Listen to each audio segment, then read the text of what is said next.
پتہ ہے ٹوٹے ہوئے دل سے مانگی ہوئی دعا کبھی ضائع نہیں جاتی اور نہ ہی کبھی خالی جاتی ہے، لیکن تم کیوں اس سے مانگتے ہوئے تھک گئے ہو؟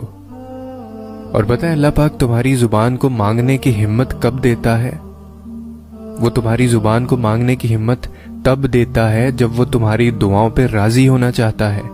تمہارے دل میں بار بار ایک ہی چیز کا خیال آنا اس کی جانب سے اشارہ ہے کہ تم اسے مناؤ۔ وہ تو ان دعاؤں کے لیے بھی وسیلے بناتا ہے جو تم نے کبھی اس سے مانگی ہی نہیں ہوتی، پھر وہ ان دعاؤں کو کیسے ادھورا چھوڑ سکتا ہے جنہیں تم تڑپتے ہوئے اس سے بار بار مانگتے ہو؟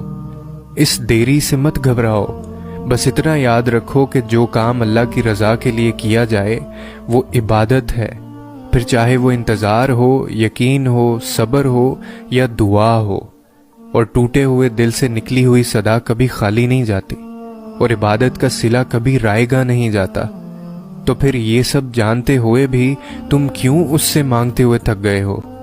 جو تمہیں دیتے ہوئے نہیں تھکتا، تمہاری دعائیں ہی تمہارا یقین ہے کہ اللہ ضرور دے گا، وہ کن کہے گا، اور پتہ ہے اس کا حکم صرف تمہاری ایک پکار کا منتظر ہے، لیکن اسے پسند ہے تمہاری یہ ادا کہ تم اسے بار بار پکارو، تم اس کے پاس بار بار آؤ، تم اس کی طرف ایک قدم بڑھاؤ تاکہ وہ 10 قدم تمہاری طرف بڑھا سکے۔ اور رب صرف یہی دیکھتا ہے کہ کون اس کا اتنا خوف اپنے دل میں رکھتا ہے کہ اپنی چاہت کو پانے کی خاطر وہ ذرائع موجود ہونے کے باوجود بھی کوئی غلط راہ اختیار نہیں کرتا۔ وہ بس طلب دیکھتا ہے کہ کون اس کے انعام کی طلب رکھتا ہے اور پھر اس طلب کی خاطر صبر کرتا ہے۔ یہی سب دیکھ کر اللہ یہ فیصلہ کرتا ہے کہ کس کو کیا، کب اور کتنا دینا ہے۔